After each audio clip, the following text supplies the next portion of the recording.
महाराज, धर्मानुरागी सज्जनों, श्रद्धामूर्ति देवी, सुबह की मीटिंग में मैंने सदगुरु कबीर का एक पद कहा था और उसकी 2 पंक्तियों पर कुछ विचार रखा था। आगे की शेष पंक्तियों पर इस मीटिंग में भी विचार करें। पहले पूरा पद एक बार दोहरा देता हूँ। कुछ लेना न देना, मगन रहना। 5 तत्व का बना पिंजरा, तामे बोले मेरी मैना। गहरी नदिया, अगम बह धरवा, केवटिया से मिले रहना। तेरा पिया तेरे मन में बसा है, खोल कर देखो नैना। कहत कबीर सुनो भाई साधो, गुरु चरणों में लिपट रहना। कुछ लेना न देना, मगन रहना। मगन कैसे रहा जा सकता है, इस पर सुबह के सत्र में चर्चा हुई थी।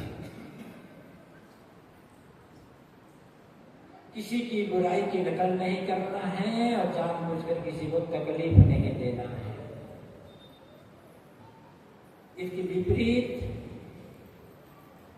दूसरों की अच्छाई को जहां भी किसी जगह से किसी प्रकार की अच्छाई दिखाई पड़े, सद्गुण दिखाई पड़े, सदाचार दिखाई पड़े, उसकी नकल करना है, उसको जीवन में ग्रहण करना है और जितना संभव हो लोगों को सुख पहुंचाने का, सेवा करने का भाव रखें और साथ साथ जो बन सके सेवा करें, लोगों को सुखी रखने का प्रयास करें। ये शरीर मिट्टी, पानी, आग, हवा से निर्मित है। प्रारब्ध कर्मों के जोर से ये शरीर चल रहा है। प्रारब्ध कर्म पूरे हुए, जीव अलग और शरीर अलग, बस शरीर समाप्त, जिसे हम मौत कहते हैं।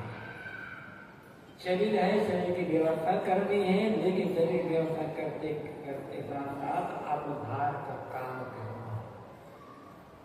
यह जो जीवन मिला हुआ है, संसार के राग रंग मोह माया में भूलने के लिए नहीं है। ये तो जानवर भी कर लेते हैं, बल्कि जानवरों में लड़ाई झगड़ा नहीं है, मारपीट नहीं है, मुकदमेबाजी नहीं है, टूटू मैंने नहीं, निंदा टूटनी बुराई नहीं है, पर दो दर्पण नहीं है, चोरी हिंसा हत्या व्यभिचार बलात्कार नहीं है। शिकायत तो जानवरों को है ही नहीं। न कोई मानसिक टेंशन है, तनाव है, न कोई बड़ी बीमारियां जैसे आप कैंसर है, हार्ट अटैक है, बीपी है, शुगर की है, कोई जानवर को बीमारी नहीं है। मस्त वे जीते हैं। बस कई ढंग से देखा जाए तो आदमियों की अपेक्षा जानवर ज्यादा अच्छे हैं। उनका जो प्राकृतिक खान पान है वही खान पान है, आदमी पर कोई संयम नहीं है। मूल बात यह है कि शरीर आजकल में रहने वाला नहीं है। हमारे पूर्वज चले गए, हमारी बारी भी रोज रोज निकट आती जा रही है। इसलिए शरीर में रह करके सेवा साधना करके आत्मकल्याण का काम कर लेना। लेकिन इसके साथ कहते हैं गहरी नदियां अगम बह धरवा। एक नदी है जो बड़ी गहरी है, धारा बड़ी तेज बह रही है, पार जाना है, नाव टूटी हुई है, पुरानी है। एक टूटी नाव से इस गहरी नदी को पार नहीं किया जा सकता। इसलिए जो केवट है, मल्लाह, कुशल नाविक, नाव खेलने वाला, उससे मिल करके रहना है, उसी मित्रता जोड़ करके रखना होगा, ताकि उसके सहारे से हम इस गहरी नदी को पार कर सकें। बाहर की नदी गहरी हो, उसे पार करने के लिए साधन है। बड़े बड़े नदी तो नदी, बड़े बड़े सागर और महासागर को पार करने के लिए बड़े बड़े जहाज बना लिए गए हैं। लेकिन जिस नदी की बात कही जा रही है वो नदी बाहर की नदी नहीं है, भीतर की नदी है, मन की नदी। बाहर की नदी कितनी भी गहरी क्यों ना हो, उसकी थाह लगा ली गई है, किंतु मन की नदी कितनी गहरी है, मन का थाह आदमी आज तक समझ नहीं पाया। क्यों? रतन न मिले पावे नहीं था। आदमी नदी की थाह जब पा लेता है और अंदर पहुंच जाता है तलहटी पर, तो वहां से रतन निकाल लिया जाता है। यहाँ पर आपको रतन नहीं मिला, इसलिए ये मर्ग की जो नदी है इसकी थाह आदमी नहीं पाता है। रतन क्या? रतन है ज्ञान, रतन है विवेक। जितना ज्ञान बढ़ेगा, जितना विवेक बढ़ेगा, जितनी समझदारी बढ़ेगी, तब इस मन को समझना सरल हो पाएगा। विद्वता अपनी जगह पर है, पढ़ाई लिखाई अपनी जगह पर है, आवश्यकता है उनकी जगह। विद्वता के बल पर, पढ़ाई लिखाई के बल पर, चतुराई के बल पर मन को समझना असंभव है। इसलिए ज्ञान चाहिए, और ज्ञान का बहुत जानना नहीं होता है। ज्ञान करते तथ्य बोध, जो जैसा है उसे वैसा समझ लेना। समझ में फर्क होता है, समझ में भ्रम होता है, इसलिए आदमी गलत रास्ते पर चला जाता है। सही समझ की आवश्यकता है, और सही समझ होगी तो जीवन में अन्यथा कुछ होगा ही नहीं, जो होगा मंगलमय ही होगा। इसलिए अपने व्यवहार का जो काम है, खेती किसानी, नौकरी, व्यापार, धंधा, घर गृहस्थी का काम, वो सब काम करते हुए उसी में से समय निकाल कर एक विवेकी ज्ञानी गुरु की शरण में जाने की आवश्यकता है हर किसी को। बिना गुरु के ज्ञान नहीं मिल सकता है, अब बिना गुरु के भवसागर को पार नहीं किया जा सकता। बिना रे खेवैया नैया कैसे लागे पार हो। नाव खेलने वाला नाविक मल्लाह न हो तो नदी को पार कैसे किया जा सकता है। गुरु वह है जो हमें एक सही रास्ता बताता है, जीवन जीने की सीख देता है, जीवन जीने की कला बताता है। जीवन तो मिला है, मनुष्य जीवन को पाना बड़े सौभाग्य की बात संतों ने कही है। बड़े भाग्य मानुष तन पावाई, मानस की सफाई तो प्राय याद होगी सबको। मनुष्य शरीर पाना सौभाग्य की बात है जरूर, लेकिन मनुष्य शरीर मिलने के बाद सच्चे गुरु को पाना यह और महासौभाग्य की बात है। गुरु तो बहुत घूम रहे हैं दुनिया में, एक से एक गुरु है, लेकिन सच्चे गुरु मिलना, सच्चे गुरु की पहचान क्या है? कोई सीख कुछ तो है नहीं गुरु के लिए, कोई थर्मामीटर तो है नहीं, लगा दो तो पता चल जाए ये गुरु कच्चा है, ये गुरु पक्का है। किस जाति का है, किस परंपरा का है, किस मत पंथ का मानने वाला है, किस देवता का पूजा करने वाला है, सफेद कपड़ा पहनने वाला है कि गेरुआ कपड़ा पहनने वाला है कि बिना कपड़े के रहने वाला है, इसकी कोई आवश्यकता नहीं है। जिसका ज्ञान सही हो,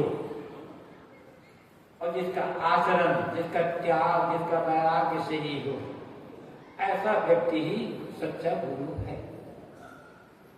कहाँ जन्म हुआ, उसका मठ है कि नहीं है, मठ में रहने वाला है, घूमने वाला है, ये सब ऊपर की बात है। सही ज्ञान और सही आचरण जिसकी भी बात हो, स्त्री हो पुरुष हो कोई भी हो, क्योंकि चाहे स्त्री शरीर में हो चाहे पुरुष शरीर में हो, जीव वही है, चेतना वही है, दोनों के बंधन एक जैसे हैं, दोनों के बंधन छूटने का मार्ग एक जैसा है, दोनों की आवश्यकताएं एक जैसी है। स्त्री का शरीर है लेकिन उसे सही बोध हो गया है, आचरण सही है, गुरु हो सकती होगी। पुरुष ही गुरु होगा, पुरुष का कल्याण होगा, कुछ लोग ऐसा मानते हैं, लेकिन ऐसा कुछ नहीं है। जिसे सच्चा बोध हो गया, सच्चा वैराग हो, जीवन रानी सच्ची हो गई, उसका कल्याण हो सकता है। स्त्री के पुरुष है इससे मतलब नहीं है। मैं कह रहा था जिसका ज्ञान सही हो, जिसका आचरण सही हो, वो गुरु है। और गुरु जीवन दाता है। माता पिता जन्मदाता है, जीवन दाता नहीं है। जीवन दाता तो गुरु। माता पिता ने जन्म दिया, पाला पोसा, निकाला पढ़ा बनाया, उनका उपकार है, लेकिन जीवन को कैसे जीना है, जीवन का लक्ष्य क्या है, लक्ष्य की प्राप्ति कैसे होगी, ये माता पिता नहीं बताता, क्योंकि स्वयं ही अनेक प्रकार बंधनों में उलझे रहते हैं, मन की मान्यताओं के, मन की माया के मोह में जकड़े हुए होते हैं। किंतु जो इस मन की मान्यताओं से ऊपर उठ जाते हैं, जिसके मन में कोई भ्रम नहीं रह जाता, जिसके मन में माया छलकपट नहीं रह जाता, झूठाई नहीं रह जाती, वो गुरु हो जाता है। गुरु के मिलने पर ही जीवन का महत्व समझ में आता है, गुरु के मिलने पर जीवन का मूल्य समझ में आता है, और तब जीवन को कैसे जीना है इसका रास्ता मिलता है। उसी को हमारी बात यह है कि मन की नदी बड़ी गहरी है। कितनी गहरी है? अथाह।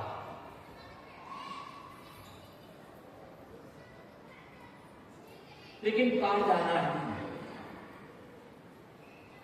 और नाम पुरानी, ये शरीर जर्जर है। सबसे अधिक धोखा देने वाला यदि कोई है तो हमारा शरीर है। आदमी का अहंकार होता है कि अभी तो हम जवान हैं, अभी तो हमारे शरीर में बड़ा बल है, अच्छी ताकत है हमारे पास, अभी हमारी मौत नहीं होगी। अब तो दिमाग में चला जाता है। इस संसार में हर चीज की गारंटी दी जा सकती है, किंतु जीवन की गारंटी नहीं दी जा सकती। कौन आदमी कितने दिन तक जिएगा कोई बता नहीं सकता, कोई बता नहीं सकता।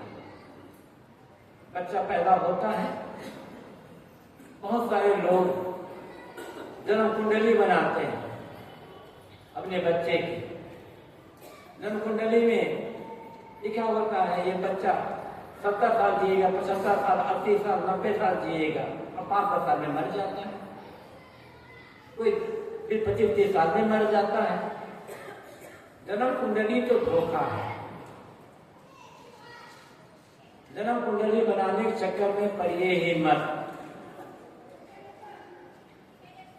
और शादी करनी है यदि अपने बेटी बेटों की, तो कभी भी जन्म कुंडली मिलाने के चक्कर में मत रहना, धोखा खा जाए। जन्म कुंडली न तो बनाना चाहिए, न पूछना चाहिए, न जानना चाहिए। बच्चा पैदा हुआ, समय लिख लो, तारीख लिख लो, और जगह लिख लो, बस हो गया। लेकिन आजकल जन्म कुंडली का चक्कर इतना ज्यादा हो गया। पढ़े लिखे लोग कंप्यूटर से जन्म कुंडली बनाई जा रही है। कंप्यूटर तो एक टेक्नोलॉजी की देन है। टेक्नोलॉजी से उग्र कुंडली से किसे मतलब क्या हो जाता है? उसमें तो कंप्यूटर में जो प्रोग्राम फीड कर दोगे, तो सॉफ्टवेयर फीड कर दोगे, वैसा वो बता देगा। किसके जीवन के बारे में कंप्यूटर क्या बताएगा? न तो किसी पंडित ज्योतिषी के पास जाकर जन्म कुंडली बनाओ, और न किसी कंप्यूटर में बनाओ, कुछ नहीं, केवल धोखा है। जन्म कुंडली बनाने वाले पंडित लोग, ज्योतिषी लोग अपनी कुंडली नहीं जान पाते, अपने जीवन भर में अपने परिवार वालों कुंडली नहीं बना पाते। धोखा, धर्म के नाम पर तमाम धोखा चलता है। आदमी का मन कमजोर रहता है और वो इस धोखा में जिंदगी भर रहता है। एक सज्जन बताते थे, आश्रम में आए थे, कि साहब हमारी बेटी पैदा हुई, लोगों के कहने पर हमने एक अच्छे ज्योतिषी से बेटी की जन्म कुंडली बनवाई। पंडित जी ने कहा कि सब कुछ बढ़िया है, बेटी का 21वां साल में खतरा है। तो कहने लगा, जैसे सामने पंडित जी ने बताया बेटी 21वां साल में खतरा है, तब हमारा मन भयभीत होना शुरू हो गया। क्या होगा 20 साल तक तो हम पति पत्नी दोनों किसी प्रकार से जीते रहे। जैसे 21वां साल शुरू हो गया, रोज समझे, रोज घर में काम करते थे कि आप बेटी कुछ हो जाए, बेटी कुछ हो जाए, साथ बीते, कुछ नहीं हुआ, न हुआ, दुख भोग रहे थे। जन्म कुंडली बनाने का मतलब है न हुआ दुख भोगना, भ्रम में जीवन बर्बाद करना, और ये अच्छा सा हो गया तब अहंकार करना, हमारा बेटा हमारी बेटी इतना सौभाग्यशाली है। क्या मतलब होता है?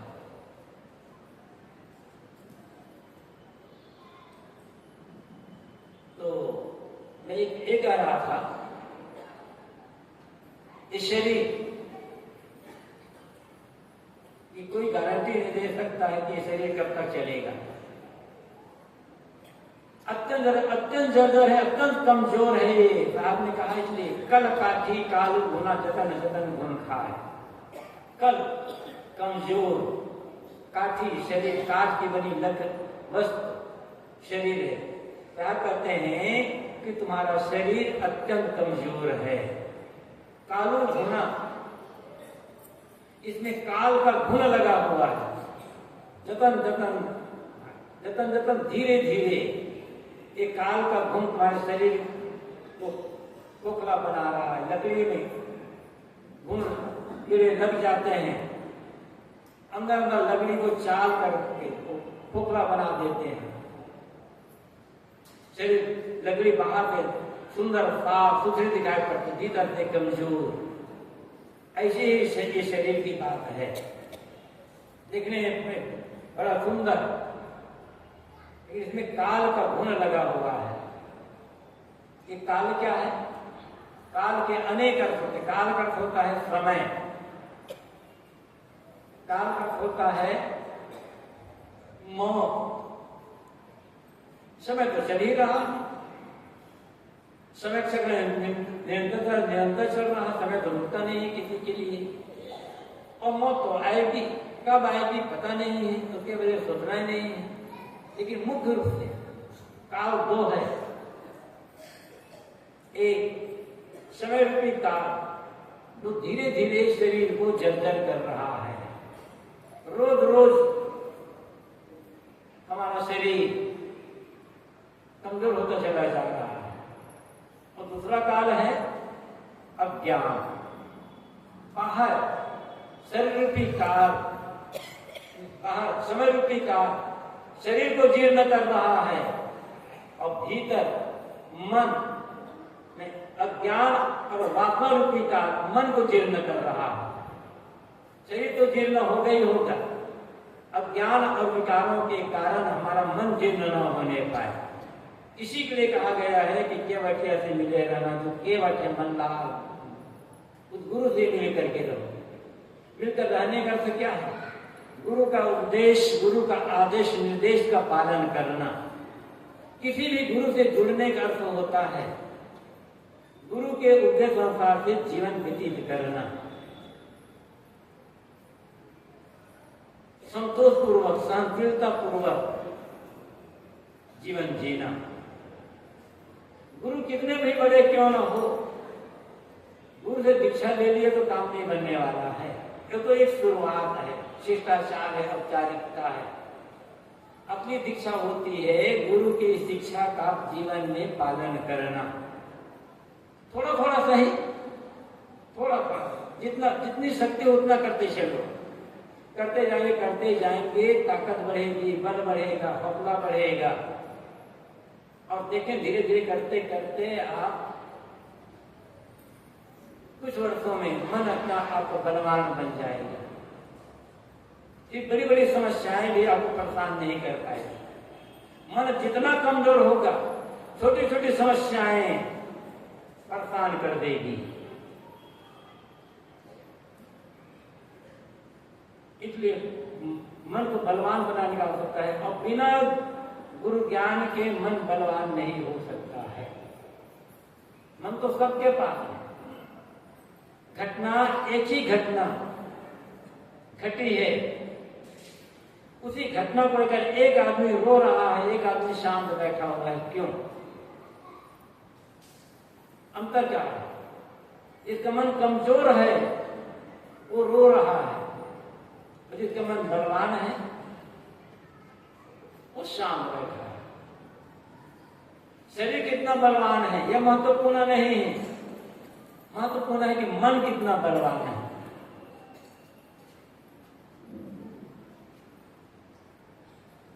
शरीर को स्वस्थ रखें बस, सात्विक बात संतुलित खान पान से, लेकिन विवेक, समझदारी, आत्मचिंतन जितना बढ़ता जाएगा मन उतना बलवान होता चला जाएगा। और मन बलवान हो गया तो जीवन में दुख नहीं हो सकता है। कमजोर मन ही दुखी होता है, बलवान मन दुखी नहीं होता। जैसे कमजोर आदमी को कोई भी पटक देता है, कोई भी परेशान कर सकता है, लेकिन बलवान आदमी को सब नहीं पटक सकते। बलवान से सब डरते हैं, और कमजोर से तो कोई डरता ही नहीं है। ऐसे ही आपका मन कमजोर है, छोटी छोटी समस्याएं आपको पटकती रहेगी, प्रदान करती रहेगी, और मन बलवान है तब समस्या पास आएगी ही नहीं। क्योंकि समस्या को भी पता चल जाता है कि आदमी का मन तो बलवान है, ये तो परेशान ही नहीं होगा, इसके बाद जाकर के क्या करें। यदि समस्या से परेशान है, समझ लेना मेरा मन कमजोर है, मेरा ज्ञान कमजोर है, मेरा विवेक कमजोर है। इसलिए बलवान बनाने की आवश्यकता है मन। शरीर बलवान बनाकर लिया, बड़े बड़े पहलवान चले गए, बड़े बड़े शूरवीर चले गए युद्ध के मैदान में, जिन्होंने सैकड़ों को मार डाला, लेकिन वो भी मर गया, पता नहीं चल पाया। शरीर तो सबका मरेगा, किंतु जिन्होंने जीवन को उचित ढंग से जिया वो मरकर भी अमर हो जाते हैं। शाहजहां कहते हैं गहरी नदियां अगम बहे धरवा। मन की जो नदी है बड़ी गहरी, आशा, तृष्णा, लोभ, लालच, वासना की धारा बड़ी तेज बही जा रही है। इसमें तुम्हारे पैर संभलेंगे नहीं, इसलिए मल्लाह का सहारा, जो ज्ञानवान है, विवेकी बीच है, उनका सहारा लेकर के। वेद में एक मंत्र आता है, अश्मनवती रीते समर्मत उत्तिष्ठत परतरता सखाया। अश्मनवती, अश्म पत्थर, अश्मनवती पत्थरों से भरी हुई नदी, रीते बड़ी तेज बह रही है। पथरीली नदी बहुत धारा बड़ी तेज होती है, तो ऋषि सावधान करते हैं, अश्मनवती रीते पत्थरों भरी नदी की धारा बड़ी तेज है, बही जा रही है नदी। समर मत, सावधान हो जाओ, उत्तिष्ठ, खड़े हो जाओ। प्रतरता सखाया, ऐ मित्र, इस पत्थरों भरी नदी को अच्छी तरह से पार कर जाओ, तैर करके। लेकिन ध्यान रखना, इस पत्थरों भरी नदी को पार करना है तो बोझा लेकर के पार नहीं हो पाओगे। इसे करना क्या है? अत्रा जहाम, ये असन्न सेवा। अत्रा, यहीं पर जहाम, छोड़ दो, त्याग दो इसको, जो असत है, झूठ है और अशिव है, मलिन है। जो झूठ है और अशिव है, अकल्याणकारी है, ऐसी चीजों के ही छोड़ दो। यदि डरते होगे कि जो हमारे पास अभी छोड़ दें तो आगे क्या होगा? शिवान उत्तरे मैं वाधिवाजान। जब इस नदी को पार कर लोगे तो पार करने के पश्चात कल्याणकारी चीजें तुम्हें मिल जाएगी। एक रूपक है पूरा, अश्म, पता है, पत्थर, काम, क्रोध, लोभ, मोह, राग, द्वेष, मद, मत्सर, ये बड़े बड़े पत्थर भरे हुए हैं इस मन की नदी में। जितनी मन की धारा तेज बहती है, इतनी तेज धारा दुनिया में किसी नदी की नहीं है। कब कौन सा विकार मन में आ जाए और आदमी बह जाए उसमें। ये बड़े बड़े पत्थर हैं भीतर, हमारे मन के जो विकार हैं यही पत्थर है। और इसी से हम टकरा कर गिरते रहते हैं। कभी काम की बात में आ गई, कभी क्रोध आ गया, कभी मद मत्सर, कभी लोभ आ गया, कभी राग द्वेष आ गया। अब टकराए और गिरे। बाहर तो संभल जाता है आदमी, संभलना कठिन होता है भीतर। इसलिए कहते हैं संभल मत, सावधान हो जाओ। अब सावधानी से काम नहीं बनने वाला है, अपने काम नहीं बनने वाला है। सावधान हो जाओ, उत्तिष्ठ, खड़े हो जाओ और प्रतरता, अच्छी तरह से पार कर जाओ। लेकिन क्या करना होगा? अतरा जहां यहीं पर छोड़ो इसको। अकल, जो झूठ है और अकल्याणकारी है। झूठ क्या है? जो अभी है और कल ना रहे, आज है कल ना रहे, अभी है लेकिन 2 घंटे बाद ना रहे, वो झूठ है। देखो ये सभा यहाँ लगी हुई है, 1 घंटे पश्चात या पूरा हाल खाली हो जाए और हम भूल जाएं कि हमें सुनने के लिए इतने लोग यहाँ बैठे हुए हैं, पूरा हाल लगभग भरा हुआ है। हम इस सभा के मुंह में, इस सभा की जो भीड़ है, इस भीड़ के मुंह में भूल जाए हम इतने लोग हमें सुनने के आए, हम बड़े ज्ञानी हैं, बस खत्म हो गया। और सभा ने, अभी सभा को देखकर हमारा मन हर्षित होता है, 1 घंटा पश्चात मन रोना शुरू कर देगा, हाँ यहाँ तो कोई नहीं आया। ये तो झूठ है। अभी तो सच लगे लेकिन 1 घंटा बाद झूठ हो जाए। आज सच लगे तो कल ना रहे, वो तो झूठ है। मतलब माया का मोह, लोभ, अकल्याणकारी, राग रंग की भावना, राग द्वेष की भावना, छलकपट की भावना, ये सब अकल्याणकारी है। किसी का काम नहीं होने वाले इससे। जितना राग द्वेष बनाओगे, जितने राग रंग में भूलोगे, जितने लोभ मोह में पड़ोगे, उतना मन मलिन होता चला जाएगा। राग द्वेष, राग रंग, मोह माया, छल कपट में पड़ करके किसका मन शुद्ध हो सकता है? कौन शांति का कल्याण अनुभव कर सकता है? इसलिए ऋषि कहते हैं तुम्हारे मन के जो विकार हैं, तुम्हारे मन में जो बाहर प्रति दौड़ है, आकर्षण है, भ्रम है, इनको छोड़ दो। और जब ये अकल्याणकारी चीजें हैं, मलिन चीजें हैं, इनको छोड़ दोगे तो शिवान उत्तरे में व्यवहार, तो मन की मलिनता को पार कर लोगे तो निर्मल चीज कल्याणकारी वस्तुएं मिल जाएगी। सीधी बात कहें तो जितनी ये मन की मलिनताएं हैं, मन में आशा, तृष्णा, लोभ, लालच है, इसी की धारा में आदमी पाता है और ये इनसे हमारा मन मलिन होता है। किसी की जवानी देखिए ललचा गया, मन मलिन हो गया। किसी की प्रतिष्ठा देखे ललचा गया, मन मलिन हो गया। किसी का मकान देखे, किसी की बढ़िया दुकान देखे, किसी कोई चीज देखे, ललचा गया, मन मलिन हो गया। ये ललचाना अपने को बेचना है। ललचा ललचा करके अपने को छोटा क्यों करते हैं? आपके पास जो है वो पर्याप्त है। समझो कि मैं बादशाह हूं।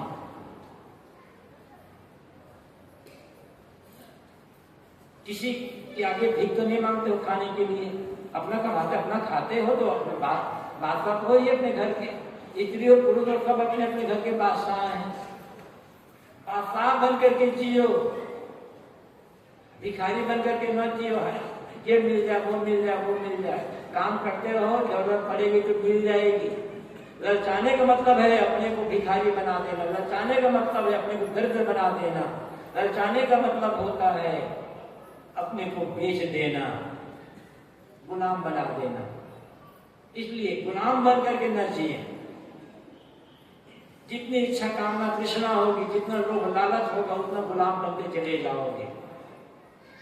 और लोभ लालच खत्म, आशा तृष्णा इच्छा कामना खत्म, संतोष है मन में, तृप्ति है मन में, बिना पैसे के बादशाह। आप बादशाह हैं, लेकिन बादशाह होते हुए भी भिखारी बन करके जी रहे हैं, दरिद्र बन करके जी रहे हैं। क्यों? ललचा ललचा करके। जितना ललचाओगे उतना छोटा बनते चले जाओगे। कोई छोटा कह दे दुखी हो जाएगा मन, कोई छोटा कर दे तो गुस्सा आ जाएगा, छोटा कह दे तो झगड़ने लगा कि तुमने मुझे छोटा कैसे कह दिया, तुमने मुझे दरिद्र भिखारी कैसे कह दिया। और ललचा रहे हो तब। ललचा मतलब छोटा हुए, ललचा मतलब भिखारी बने, बादशाह गायब। बादशाह भीख नहीं मांगता है। आप बादशाह हैं, काम करें, चीजें मिलती चली जाएगी। ये मन का जो लोभ मोह है ना, छल कपट, यही हमें मलिन बनाता है, कमजोर बनाता है। और जब तक इनका त्याग नहीं होगा तब तक मन में संतोष नहीं आएगा, तृप्ति नहीं होगी। और इसके मन में संतोष नहीं है, इसके मन असंतुष्ट है। ये नहीं मिला, वो नहीं मिला, ये चाहिए, वो चाहिए, इसी में इसका मन डूबा हुआ है। वही दरिद्र है। भागवत पुराण का एक मंत्र है, दरिद्रो यश संतुष्ट कृष्णो यो जितेन्द्रिय उन्हें सशक्त धीरीशो गुण संगो विपर्यया। दरिद्र कौन? भागवतकार ये नहीं कहते जिसका मकान छोटा है, जो फूट की झोपड़ी में रहता है, जो सूखी रोटी खाता है, जो सस्ते कपड़े पहनता है, वो आदमी दरिद्र ऐसा नहीं कहते। एक दरिद्रता होती है बाहर की और एक दरिद्रता होती है भीतर की। बाहर की दरिद्रता पैसा मिलने पर, मकान मिलने पर खत्म हो जाती थी, भीतर की दरिद्रता कभी खत्म ही नहीं। बाहर की दरिद्रता क्या है? पूरी मेहनत करने के बाद भी, भरपूर मेहनत कर रहा है आदमी, इसके बाद भी 24 घंटे में एक भरपेट भोजन एक बार खाने को न मिले तो कहा जा सकता है तो आदमी दरिद्र है। न 2 बार तो एक बार तो भरपेट भोजन मिलना चाहिए लोगों को, और ऐसा भी भोजन नहीं मिल रहा है, ये दरिद्रता है।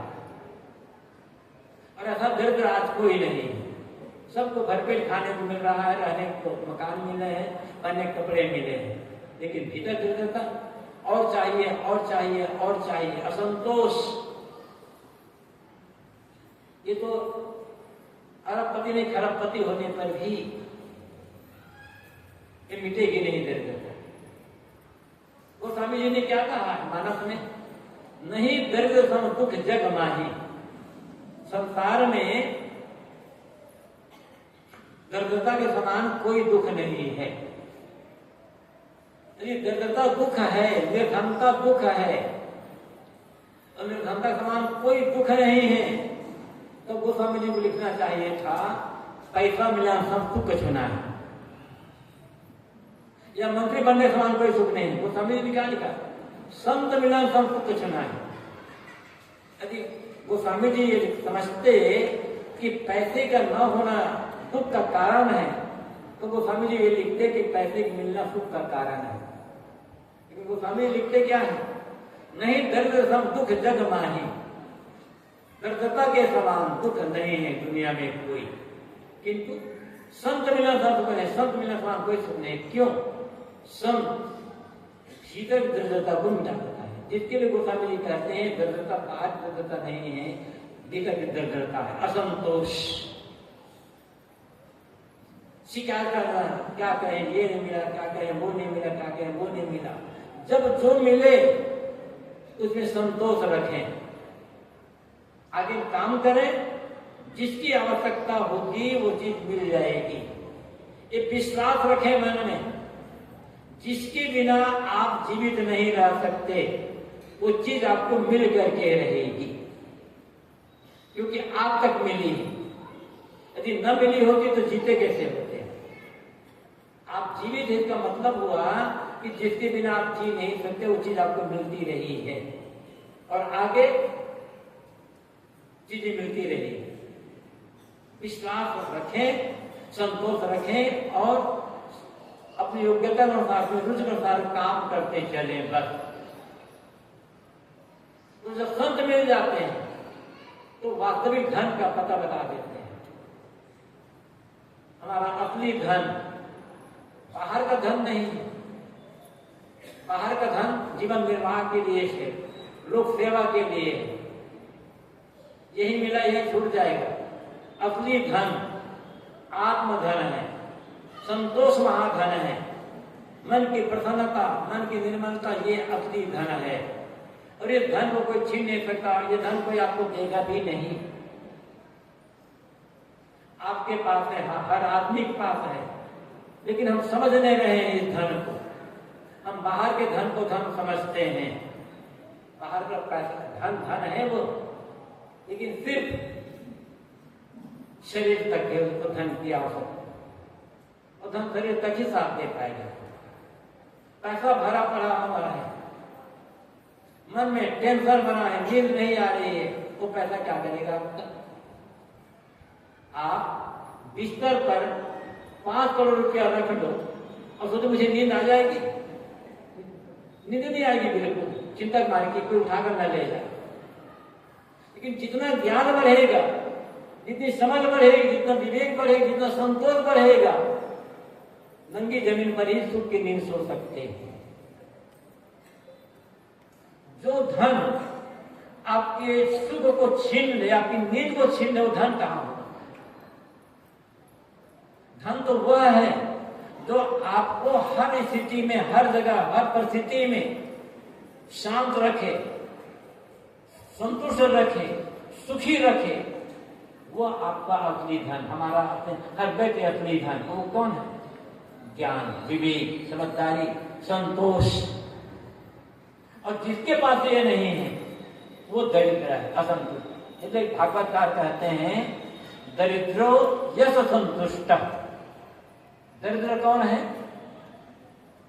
जिसके मन में संतोष नहीं है, जिसके मन में असंतोष है, हर समय शिकायत, अभाव अभाव अभाव। और एक बात, अभाव कितना कर, खाने पीने मिल ही रहा है ना। बड़े बड़े पूंजीपति देखो और पैसा दे क्या क्या कर रहे हैं, सब यही छोड़कर चले गए। इसलिए जो मिला है उसका आनंद लो, जो नहीं मिला है उसके लिए काम करो ना, जरूरत पड़ेगी तो मिल जाएगी। थोड़ा सा जीवन है,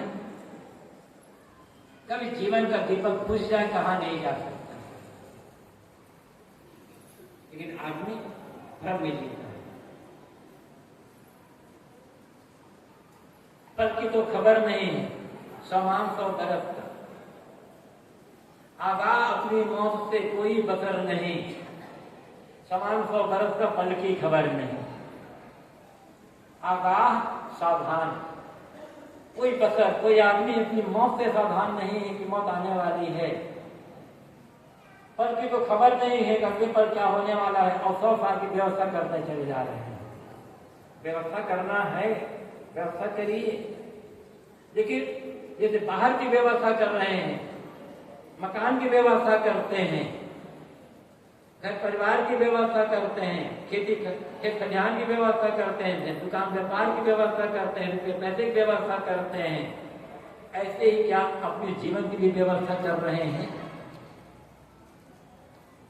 जो भीतर आत्मा है, जो ज्ञान है, क्या उसकी भी व्यवस्था कर रहे हैं? बाहर की व्यवस्था करते करते अपनी व्यवस्था भूल गए, और अपनी व्यवस्था भूल जाता है आदमी, इसीलिए यहाँ से रोते रोते विदा होता है। हाय, जो करना था ये हमने कर नहीं पाए, रोता है, मेरा ये छूट रहा है, मेरा वो छूट रहा है। लेकिन जो भीतर की व्यवस्था कर लेता है उसे रोना नहीं, उसके मन में तो पूर्ण संतोष रहता, पूर्ण आनंद रहता है। जो मुझे करना चाहिए था वो मैंने कर दिया। इसी की जानकारी के लिए सदगुरु कबीर कहते हैं केवटिया से मिलेगा, तो केवट है बंदा, संत, गुरु, जीवन को महत्व समझाने वाले, जीवन जीने की कला बताने वाले। हमारा कल्याण कैसे होगा, सुख किसमें है, शांति किसमें है, आनंद किसमें, तृप्ति किसमें है, इसका बोध देने वाले जो गुरु हैं, रास्ता बताने वाले जो गुरु हैं, वही जीवन नाव के नाविक हैं, वही मल्लाह है। इसलिए आवश्यकता है विवेकवान, वैराग्यवान, आत्मवान, जो दृढ़वान गुरु है, उनसे मिल करके रहें, और मिलकर रहने के साथ साथ जो उनका निर्देश है, उनकी शिक्षा है, जिस शक्ति अनुसार शिक्षा का पालन करते रहेंगे, इसी संसार में रह करके संसार का काम करते हुए भी हम मुक्ति के और कल्याण को आगे बढ़ जाएंगे। और इसके लिए हर स्त्री पुरुष सक्षम है, हर व्यक्ति में संभावना, हर व्यक्ति में संभावना है, किंतु हम अपनी संभावनाओं को भूल चुके हैं। बड़े से बड़े पुरुष जो कर सके वो संभावना हर व्यक्ति में है, लेकिन हम अपनी संभावना भूल गए। क्यों? गलत आदत के कारण, आसक्ति के कारण, लोभ लालच के अज्ञान के कारण। अज्ञान का कारण जब तक रहेगा हमारी शक्ति दबी की दबी रह जाएगी। एक उदाहरण अगर अपनी बात समाप्त करूंगा, कहानी सब जानते हैं। सीता की खोज में वानर दल सुग्रीव ने सब तरफ भेजा था, जामवंत, अंगद, नील, नल, हनुमान, ये सब दक्षिण भेजा गया, भेज दिए गए। सब लोगों को पता चल गया कि सीता को हर करके रावण ले गया है लंका में। सब समुद्र किनारे बैठे हुए हैं।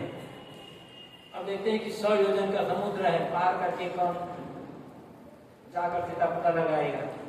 सब अपना अपना बल हाँक रहे, कोई कहता मैं 5 योजन जाऊंगा, कोई कहता मैं 10 योजन जाऊंगा, कोई 40, कोई 50, कोई कहता है मैं पूरा 100 योजन को पार तो कर लूंगा, लेकिन लौट कर नहीं आ पाऊंगा। सब अपना अपना बल बता रहे थे। हनुमान जी चुपचाप बैठे थे। तब जामवंत ने कहा, हनुमान तुम चुपचाप क्यों बैठे हुए? तुम्हारा जन्म ही राम का काम बनाने वाले, राम का काम बनाने में हुआ, उठो। जब जामवंत ने कहा तो हनुमान जी उठे और बस हमारे और खुद का समुद्र गए, सीता पता लगा कर लिया। हर व्यक्ति हनुमान बना हुआ है। हनुमान में जो क्षमता है वो हर व्यक्ति में क्षमता है, लेकिन जामवंत गुरु नहीं मिल रहे हैं। जामवंत समाज जैसे जामवंत ने जब हनुमान को जगाया, हनुमान एकदम तैयार हो गए, अपने बल समझ गए। ऐसे हर व्यक्ति की भीतर संभावना है। आवश्यकता है जामवंत के समान प्रेरणा देने वाले गुरु की, और तो प्रेरणा को ग्रहण करने की। इसलिए साहब कहते हैं केवटिया से मिले रहना, केवट अल्लाह, जामवंत के समान प्रेरणा देने वाला गुरु से मिल करके रहो, निश्चित ही जीवन की नाव पार हो जाएगी। हम इसी जीवन में, इस संसार में रहकर अपने कल्याण का काम कर लेंगे। सदगुरु कबीर की एक एक पंक्ति हमारा मार्गदर्शन करती है, हमें प्रेरणा देती है, हमारे मन में बल भरती है। बस हमें समझने की आवश्यकता है, समझ करके उसे ग्रहण करके जीने की आवश्यकता है। समय काफी हो गया है। आपका बहुत बहुत धन्यवाद। अपने वाणी को यही करते रहा।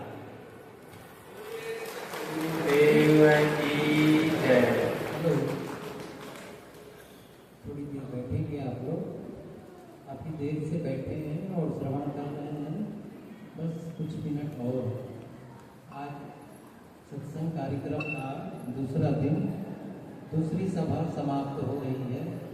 कल कार्यक्रम का तीसरा दिन, अंतिम दिन होगा। कल भी आप लोग आए। कुछ भक्तों का मन है कि कुछ लोग तीनों दिन में से तीनों दिन नहीं आ पाते। कभी एक दिन के लिए आते हैं, 2 दिन के लिए आते हैं, कोई 3 दिन के लिए आते हैं। तो जो केवल 2 दिन के लिए आए हों वे आरती पूजा से वंचित रह जाते हैं, गुरु आरती से आरती करने से। तो उसकी तैयारी है।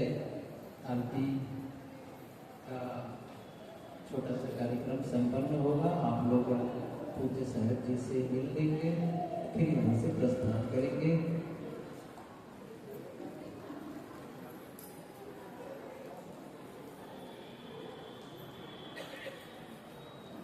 स्वास्थ्य संबंधी सूचना भी है।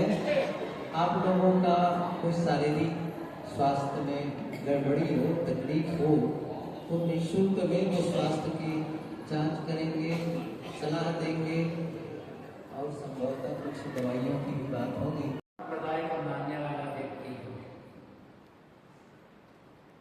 तो धर्म के क्षेत्र में भजन, भक्ति, सेवा, सत्संग, स्वाध्याय, त्याग, तप,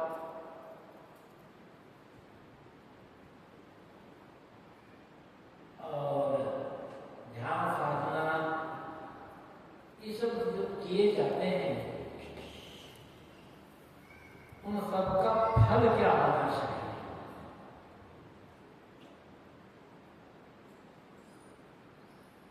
सबका अंतिम फल होना चाहिए आत्मशुद्धि। धर्म के नाम पर बहुत कुछ किए, अच्छा है करना, जिसको जितना अवसर हो हर व्यक्ति को करना चाहिए अपनी समझ अनुसार। लेकिन सब कुछ करने के बाद आत्मशुद्धि न होगी तो कहा जा सकता है सब कुछ करना एक प्रकार से निरर्थक ही है। हर कार्य कैसा है तो देखना चाहिए कि हर कार्य का परिणाम क्या है। परिणाम सही होना चाहिए। कुछ भी कहे परिणाम सही है तो कार्य कर्म सफल है। और परिणाम गलत आ गया, बाहरी परिणाम की बात नहीं कर रहा हूं, जीवन का परिणाम गलत आ गया तो सब कुछ करना निरर्थक जैसा ही। आत्मशुद्धि का मतलब क्या है? हर परिस्थिति में हमारा मन निर्मल और प्रसन्न रहना चाहिए। परिस्थितियां एक रस नहीं रह सकती हैं, बदलती रहती है। प्राणी बदलते रहते, प्राणी मनुष्यों का मन बदलता रहता है। पदार्थ बनते बिगड़ते रहते, मिलते छूटते रहते हैं। न परिस्थिति एक जैसी रह सकती है, न पदार्थ एक जैसे रह सकते हैं, न प्राणी एक जैसे रह सकते हैं, न सभी शासन का मन एक जैसा रह सकता है। लेकिन चीजें कम मिले तो, ज्यादा मिले तो, परिस्थितियां अनुकूल हो तो, प्रतिकूल हो तो, जो सभी साथी है वे सहयोग करें तो, सहयोग न करें तो,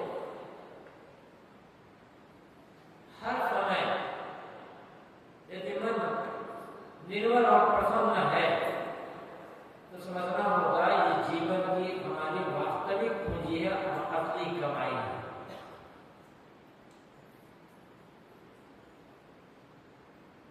संसार एक रस नहीं रह सकता,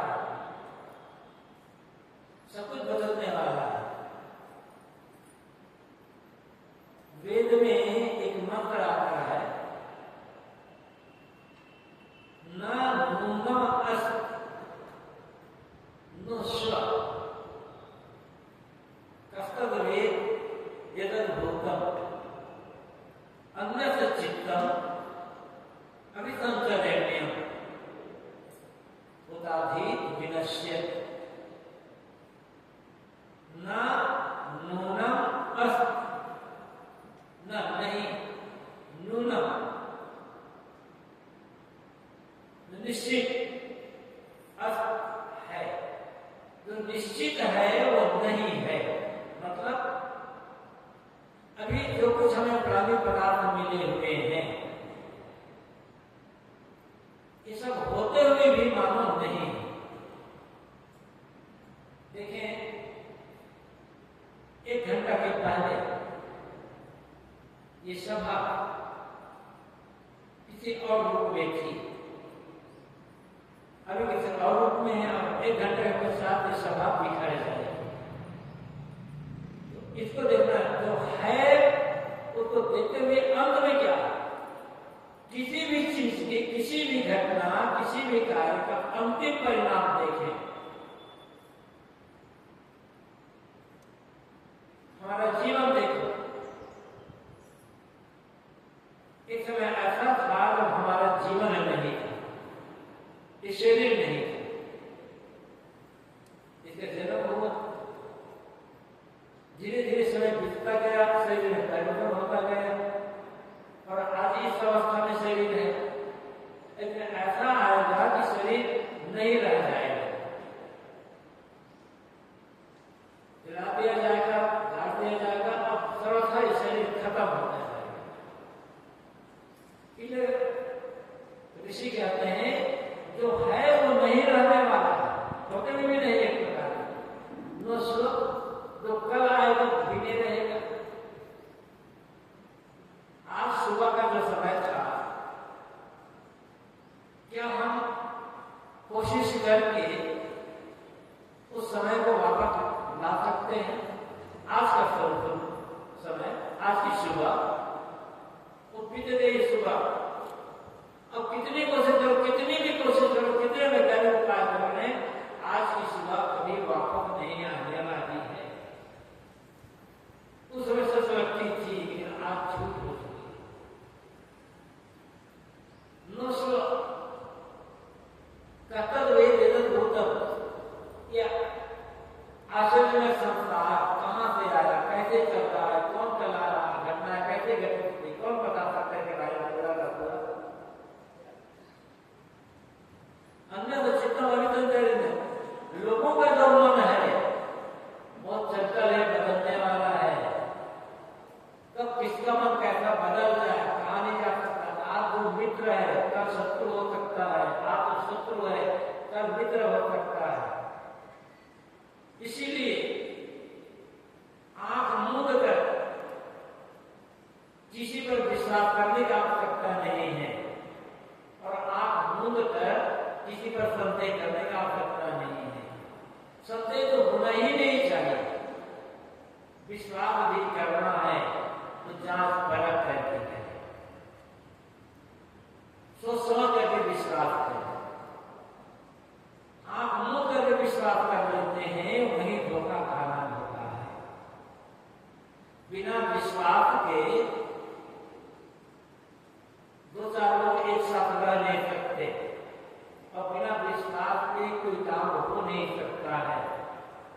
लोगों पर विश्वास की आवश्यकता है, विश्वास मिलता है, और विश्वास करने पर लोग एक साथ रहते हैं।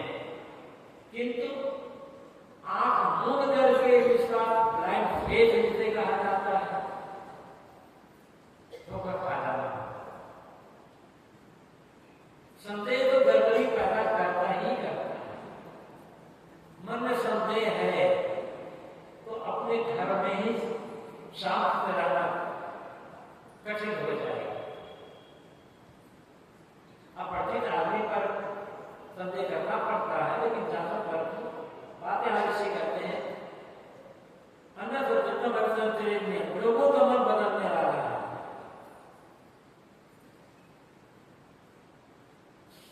जो हमारे साथ रहते हैं, वे सब के सब हमारे अनुकूल कैसे रह सकते हैं, सब हमारे मन का अनुकूल काम कैसे कर सकते हैं। जो हम कहें वो है, वही बात सब माने, कैसे हो सकता है। और आदमी के मन में यही बात होती है। जहां मैं रहता हूँ, जिस घर परिवार में मैं रहता हूँ, जिस और के यहाँ रहता हूँ, वहां मेरे प्रतिकूल कोई काम ना हो। जैसा मैं चाहता हूँ वैसा ही काम हो, जो मैंने चाहता वो काम ना हो, ये संभव नहीं है। और ऐसी परिस्थिति में यदि हम अपने मन को बिगाड़ लें तो क्या होगा? थोड़े थोड़े में मन बदलता रहता है, थोड़े थोड़े मन बिगड़ता रहता है। ये मन बिगड़ना बहुत बड़ी कमजोरी है, बहुत बड़ी कमजोरी है। चीज बिगड़े चिंता मत कर, मन न बिगड़े चिंता इसलिए करनी है, चिंता नहीं करने के लिए काम करना है। चीज बिगड़ जाएगी, दोबारा फिर मिल जाएगी। मन बिगड़ गया, इसे ठीक करना बड़ा कठिन है। और चित्त कहे मन कहे, बात एक ही है। फिर मैंने कहा जीवन की असली कमाई है चित्त की निर्मलता, मन की निर्मलता, मन की प्रसन्नता। चित्त जितना निर्मल होगा मन उतना प्रसन्न रहेगा, और मन प्रसन्न है तब आत्म साक्षात्कार, आत्मअनुभव होगा, आत्म शांति होगा। मन प्रसादे परमात्मा दर्शन कहा गया। मन के प्रसाद हो जाने पर परमात्मा का दर्शन होता है। आदमी चाहता है कि मैं परमात्मा का दर्शन करूं, मैं परमात्मा को परमात्मा से मिलूं, अच्छी बात है। लेकिन उसके लिए काम क्या कर रहे हैं? यहाँ कहा गया है परमात्मा का साक्षात्कार होगा। जिस परमात्मा की बात कही जा रही है, जिस ग्रंथ का ये मंत्र का अंक है, उस ग्रंथ में परमात्मा को भीतर ही माना गया है, आपको कोई प्रसाद नहीं करा गया। लेकिन कैसे हो? मन प्रसाद है। मन के प्रसाद हो जाने पर प्रसाद का अर्थ होता है प्रसन्नता, और प्रसाद का अर्थ होता है निर्मलता, पवित्रता। प्रसन्नता भी अर्थ होता है स्वच्छ। एक हमारे मन की प्रसन्नता होती है। अगर मन प्रसन्न रहता है तो हर जगह आनंद रहता है, क्योंकि मन प्रसन्न कब रहेगा? जब स्वच्छ रहेगा मन।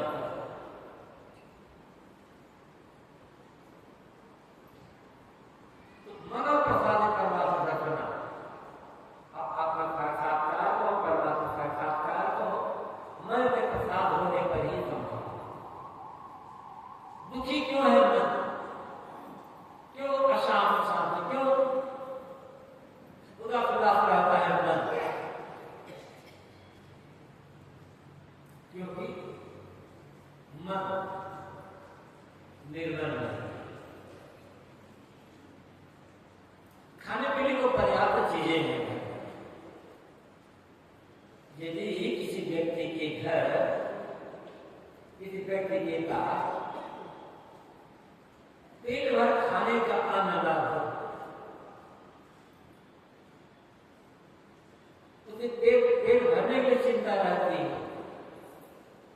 पहनने को बराबर कपड़े न मिल पाते हो, रहने के लिए मकान जिसके पास न हो, वो आदमी का मन उदास हो, वह आदमी का मन दुखी हो, तो बातें समझने आती है। लेकिन भर पेट खाने के बाद भी, पहनने के पर्याप्त कपड़े हैं, रहने की पर्याप्त जगह है, इसके बाद भी यदि मन प्रसन्न नहीं है, तब क्या है आदमी के पास?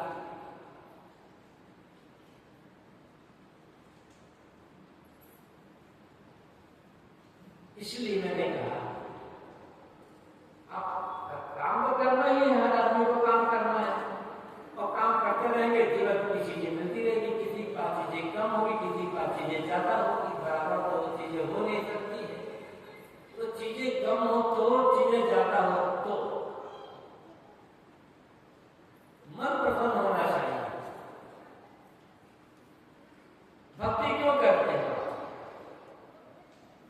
पूजा क्यों करते हैं, ध्यान साधना क्यों करते हैं, क्या तपस्या क्यों करते हैं? कुछ पाने के लिए। चीजें जब मिल गई तो मन उदास हो गया। तब अभी देखो प्रयागराज में महाकुंभ मेला चल रहा है, कुंभ मेले का बहुत हिस्सा खत्म हो गया है, थोड़ा समय और बाकी रह गया, थोड़ा समय और बाकी रह गया। अभी भी लोगों की लाइन लगी हुई है वहां जाने के लिए, बड़ी भीड़ चल रही है वहां पर कि जाकर के संगम में डुबकी लगा लें। कितनी कठिनाई सहन करके लोग जा रहे हैं, कितना खर्च करके जा रहे हैं, 10, 15, 20, 25 किलोमीटर पैदल चल करके लोग जा रहे हैं संगम में डुबकी लगा लें। अच्छी बात है, चलो डुबकी तो लगा लिए, लेकिन डुबकी लगाने के बाद मन प्रसन्न हुआ है या नहीं, मन की गंदगी दूर हुई है या नहीं हुई?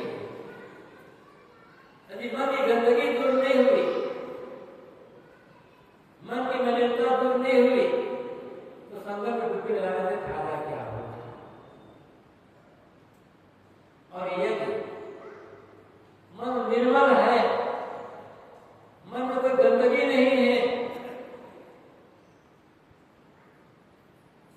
मन हृदय प्रसन्न रहता है, तो आप अपने गांव के तालाब में डुबकी लगा लो, समझ लो हमने संगम स्नान कर लिया, हमारा कुंभ मेला सार्थक हो गया।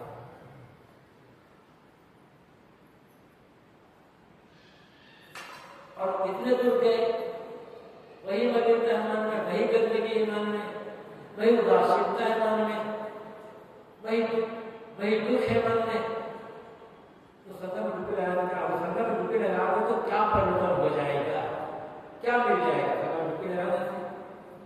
डुबकी लगाते हैं लोग, तो मैं उसको खंडन नहीं कर रहा हूं, लेकिन ये सोचते हो कि हम संगम में डुबकी लगा लेंगे तो ऐसा क्या मिल जाएगा?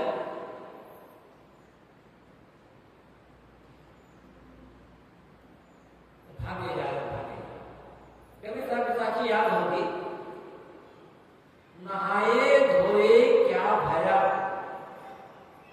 जो मन मैल न जाए, मीन सदा जलने रहे, धोए बाप न जाए। यदि तुम्हारे मन की मलिनता दूर नहीं, मन की गंदगी दूर नहीं हुई, तो तुम्हारे नाम धोने से क्या होता है? देखो मछली उसी पानी में पैदा होती है, उसी में रहती, दिन भर जिंदगी में तैरती रह जाती है, लेकिन मछली की दुर्गंध भी दूर नदी है, मछली के शरीर से दुर्गंध ही आती है। यदि नहाने मात्र से दुख खत्म हो जाता, नहाने मात्र से मन की गंदगी दूर हो जाती, तो मछली को इसके शरीर से तुरंत आना चाहिए। उसी संगम में है वो मछली, उसे जन्म हुआ, उसी में जीवन दे रही है, तो नहाना धोना गलत नहीं है। मन कैसा है ये देखना।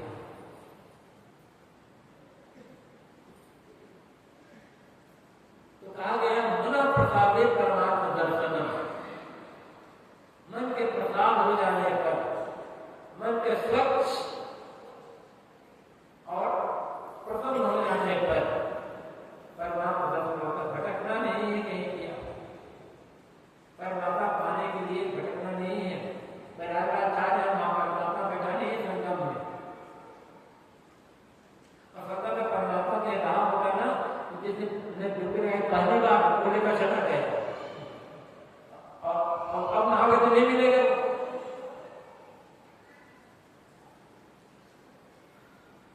असली कमाई हमारा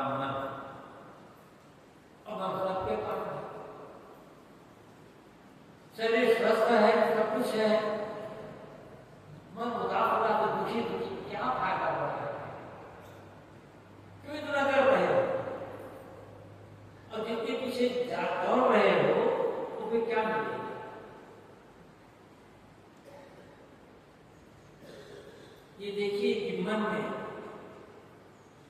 कैसा है, क्या है। चैन से जीना सीखना होगा, चैन से जीना, और वो आपके पास है, कोई देगा नहीं। एक काम करिए, आप बता रहे थे कि तो बनता है, हम मनुष्य हैं, और मनुष्य के पास भी बोलने की शक्ति है और सोचने की शक्ति है। ये दोनों शक्तियां ना होती आदमी के पास, तो जानवरों में और आदमियों में कोई अंतर ना होता। देखिए, हमारे पास बोलने की शक्ति है और सोचने की शक्ति है, और इन दोनों का उसका प्रयोग से करना।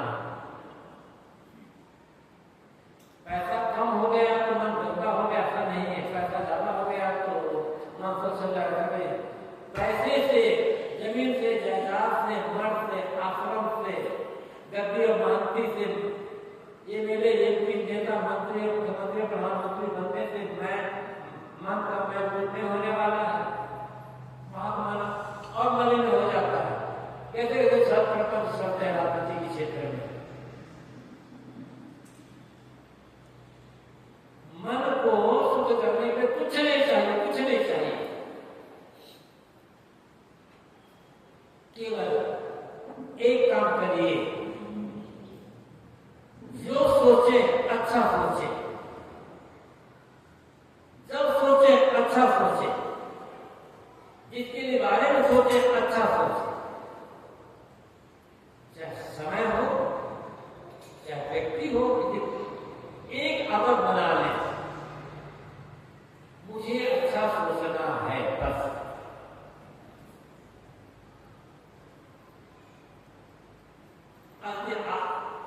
जिस किसी ने अच्छा सोचना शुरू कर दिया, इसका अभ्यास बना लिया, इसकी आदत बना लिया, जैसे इतना, उसके जीवन से दुख खत्म हो गया। जिस किसी ने अच्छे सोचने की आदत बना ली, उसे दुनिया में कोई दुखी नहीं कर सकता है, यदि दुखी नहीं होना चाहते तो यह अभ्यास बनाना ही होगा। यही भजन करना, पूजा करना, भक्ति करना, पाठ करना, गंगा नहाना, साधना करना, सबका फल है मन को अच्छा बनाना, अच्छा सोचना। जिस सोचने में एक पैसा भी नहीं लगता है, जिस सोचने में बाहर कोई बाधा नहीं है,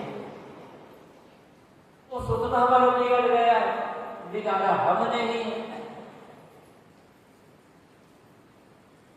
कोई दुख नहीं चाहता, कोई दुख नहीं चाहता, इसके बाद भी दुखी है। क्यों? सोचना गड़बड़ है इसलिए।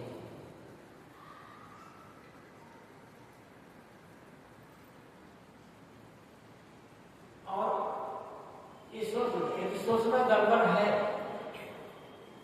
अच्छा नहीं सोच पा रहे हैं, तो आप न तो आप पूजा कर रहे हो, न भक्ति कर रहे हो, न सत्संग कर रहे हो, न धर्म कर रहे हो, न तो तीर्थ यात्रा कर रहे हो, सब कुछ नहीं हो रहा है। अपने को धोखा दे रहे हैं, समाज को धोखा दे रहे हैं। हम यहाँ बैठे हैं और हमारा ही मन सोचता है गलत, ये ऊपर बैठना भी काम नहीं आएगा, गुरु बनना, महान बनना, मंडलेश्वर बन जाना, ये भी काम नहीं आएगा। और अच्छा सोचने का आदत बना लिए तो जिस व्यक्ति ने, कि कोई भी हो, जिस व्यक्ति ने अच्छा सोचने की आदत बना ली, हर तरह से जितना अच्छा सोचता है, जितना कभी गलत सोचता ही नहीं है, हर तरह अच्छा सोचता है, वही व्यक्ति सच्चा पुजारी है, वही व्यक्ति भगत है, वही सत्संगी है, वही धार्मिक, वही साधु, वही महात्मा। बाकी सब दिखावा।